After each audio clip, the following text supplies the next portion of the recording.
你以为自己只是关心社会事件，不一定。很多时候，你不是在关心，你是在看一个人怎么崩溃，你是在看一场关系怎么烂掉，你是在看一个陌生人的痛苦怎么变成全网的谈资。你以为你只是想知道发生了什么，其实你想知道的是，他到底能惨到什么程度。最黑的地方在这里，人类不是只会同情痛苦，人类也会被痛苦吸住。车祸影片，你会多看一眼；网红翻车，你会点进去；明星离婚，你会看完懒人包；社会案件越惨，留言区越热闹，有人哭，有人骂，有人分析，有人做成精华剪辑，最后那个人的痛苦变成所有人的娱乐。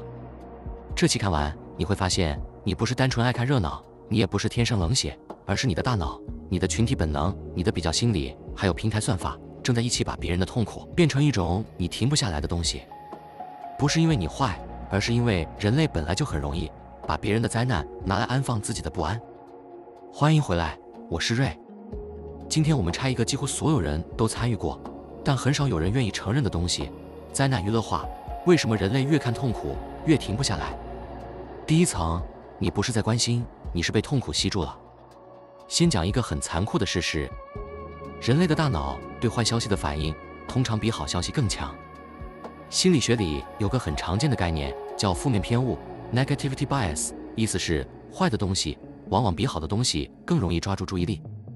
这不是现代人才有的问题，这是生存机制。在原始环境里，如果你错过一朵漂亮的花，最多只是少看一点美。但如果你错过草丛里的一只猛兽，你可能就没命了。所以大脑会优先处理危险，优先处理威胁，优先处理血、痛苦、失控、冲突、死亡、背叛、崩溃。白话讲就是，你的大脑不是为了幸福设计的，它是为了活下来设计的。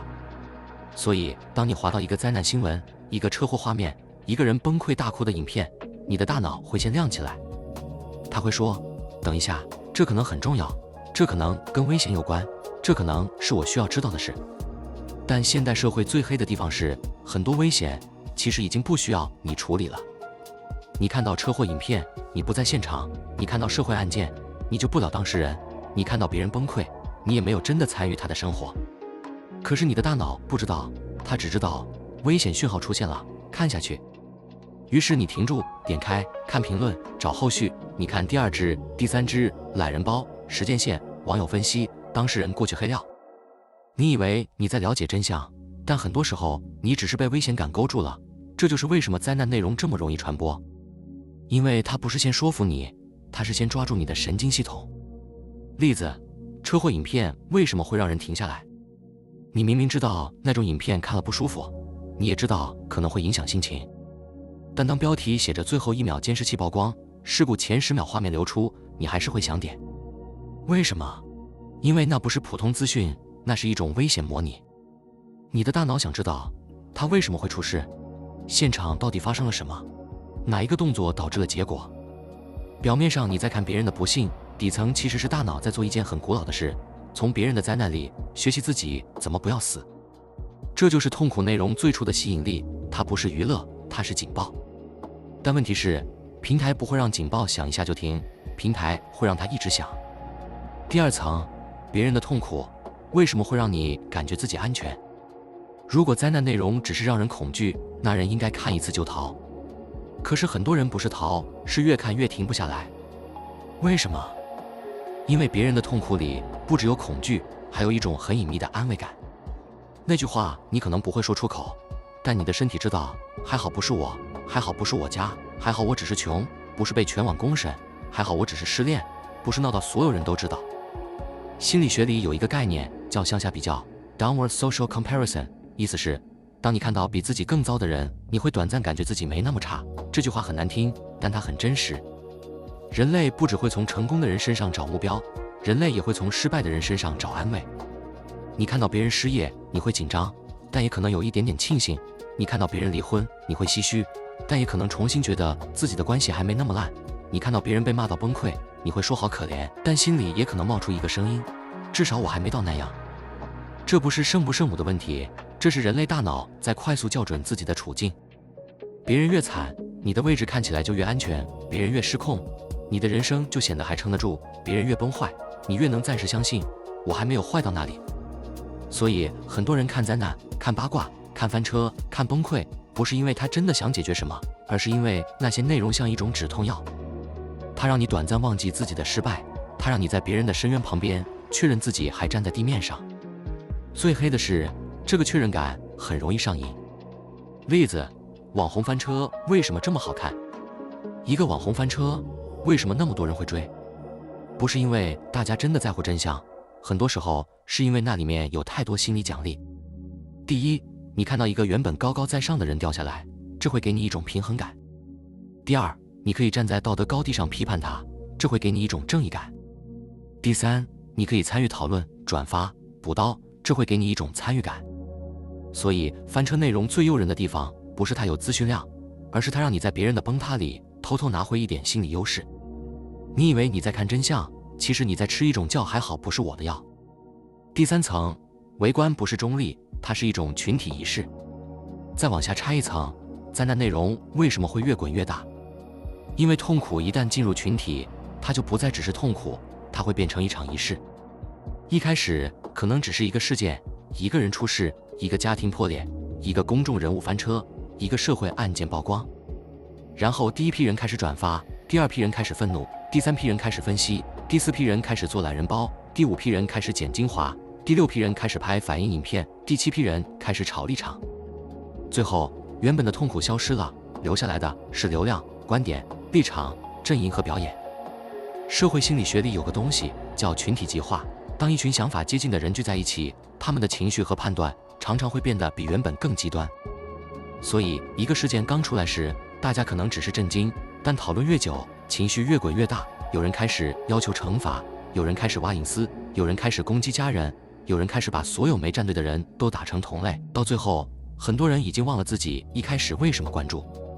这就是围观最可怕的地方，你以为你只是旁观，但当你点赞、转发、留言、补刀、嘲笑、挖更多细节的时候，你就已经不是旁观者了，你变成了这个事件继续燃烧的燃料之一。而且群体会给你一种很舒服的错觉，既然大家都在看，那我看也没关系；既然大家都在骂，那我骂也只是正常；既然大家都在转，那这就不是消费痛苦，这是关心社会。这就是灾难娱乐化最擅长的伪装。很多时候，你点进去的那一秒，真正驱动你的不是正义，是刺激。例子：留言区为什么会越来越狠？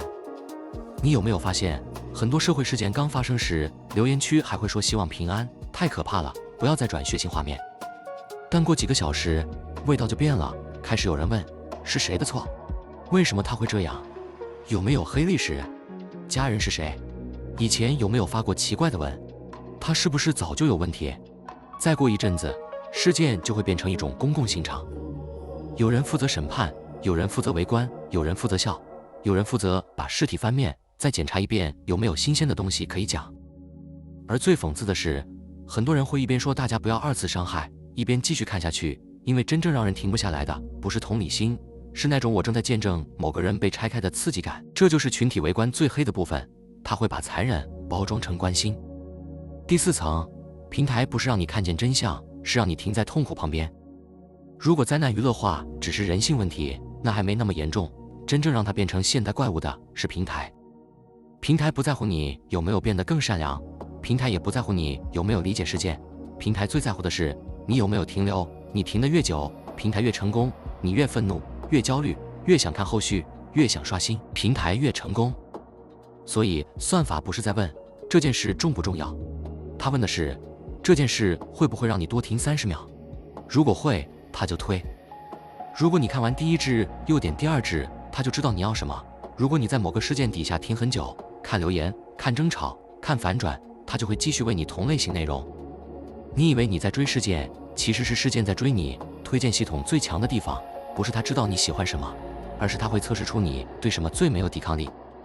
有些人对性没有抵抗力，有些人对仇恨没有抵抗力，有些人对恐惧没有抵抗力，有些人对灾难、血腥、崩溃、社会事件没有抵抗力。平台一旦发现你的漏洞，就会一直把东西塞进去。这里会牵涉到一种很常见的行为机制——变动式奖励。你不知道下一支会不会更劲爆，你不知道下一篇会不会有反转，你不知道下一条留言会不会爆出新内幕，所以你继续滑。这跟赌博有点像，真正让人上瘾的不是每次都赢，而是不知道下一次会不会赢。灾难内容也是一样，你不知道下一支有没有新画面，不知道下一篇有没有更完整时间线，不知道当事人有没有回应，不知道事情会不会反转。所以你一直刷，一直等，一直让自己的情绪被吊在那里。平台不需要强迫你，它只需要让你觉得再看一支答案就出来了。但答案通常不会让你平静，它只会把你带去下一个问题。例子：一场社会事件怎么变成连续剧？一件可怕的社会事件发生后，第一天你看新闻，第二天你看监视器画面，第三天你看当事人背景，第四天你看亲友发文，第五天你看律师分析，第六天你看网友争吵，第七天你看阴谋论和反转。这已经不是新闻，这是连续剧，而你不是观众那么简单，你是被训练出来的回访者。每一次更新都让你回去，每一次反转都让你兴奋，每一次新的痛苦细节都让你觉得这件事还没结束。但你有没有想过，当一个人的死亡、崩溃、创伤、羞辱被切成这么多集的时候，他还是人的痛苦吗？还是已经变成一种内容资产？这就是平台时代最黑的地方。以前痛苦会被旁人看见，现在痛苦会被包装、剪辑、推送、二创、复盘、货币化。别人的灾难不只会发生，它还会被运营。第五层，最可怕的不是你看了痛苦，而是你开始对痛苦没感觉。最后这一层才是最危险的。你一开始看灾难会震惊，会难过，会起鸡皮疙瘩，会觉得世界怎么这么可怕。但如果你每天都看呢？每天都有车祸，每天都有霸凌，每天都有翻车，每天都有崩溃，每天都有血、哭声、监视器、聊天记录、录音、道歉文、懒人包。久了之后，你会发生一件事，你不再真的有感觉。心理学里有个概念叫心理麻木 （psychic numbing）。当痛苦的规模太大，频率太高，人反而会开始变得迟钝。不是因为你没有同理心，是因为你的系统承受不了那么多。于是大脑会做一件事，关掉一点，再关掉一点，再关掉一点，最后别人的痛苦变成背景音，灾难变成素材，死亡变成标题，崩溃变成剪辑点，眼泪变成封面图。你甚至会开始需要更重的刺激才会有感觉。普通争吵不够看了，要看彻底撕破脸；普通翻车不够看了，要看全网社死；普通事故不够看了，要看监视器最后一秒；普通痛苦不够看了，要看完整崩溃过程。这就是灾难娱乐化真正伤人的地方。它不只是伤害被观看的人，它也会慢慢改变观看的人。它会让你越来越习惯旁观，越来越习惯把别人的人生当成你今天晚上无聊时的一支影片。到最后，你不是变坏，你是变钝。而一个变钝的人，最可怕的地方是，他不会觉得自己残忍，他只会觉得自己很清醒。今天我们拆的不是人类有多冷血，而是人类为什么会被别人的痛苦吸住。因为痛苦本来就会抓住注意力，别人的灾难会让你确认自己还安全，群体围观会把残忍包装成正义，平台算法会把你的停留变成商业模式。看得太多以后，你会慢慢从震惊变成麻木。所以问题从来不是你能不能完全不看，这很难，因为我们都活在这个系统里。真正的问题是，你有没有意识到自己正在从别人的痛苦里拿到什么？你点开那支影片之前，可以问自己一句：我是在理解这件事，还是在消费它？这不是要你变成圣人，也不是要你假装自己没有黑暗面。看清楚自己，从来不是为了装善良，是为了不要让自己最迟钝、最残忍、最爱围观的那一面被平台牵着走。因为当痛苦变成娱乐，最先被毁掉的不一定是当事人，也可能是你看见别人痛苦时那一点还会不舒服的能力。你以为你在看别人的人生崩塌，但看久了之后，你会发现真正被一点一点搬空的是你自己。好，今天就先到这里。如果你看完这期，下次再忍不住点开一支灾难影片，翻车懒人包，或者一个人崩溃的完整过程之前，你会多停一秒，问自己一句：我现在到底是在关心，还是只是在消费别人的痛苦？至于答案，你的观看记录比你更诚实。如果你喜欢这种把人性、欲望、平台和那些不太体面的真相一层一层拆给你看的内容，记得点赞、订阅，也欢迎留言告诉我，你还想看我们拆哪一种人性黑暗面？我是瑞，我们下次见。Look closer.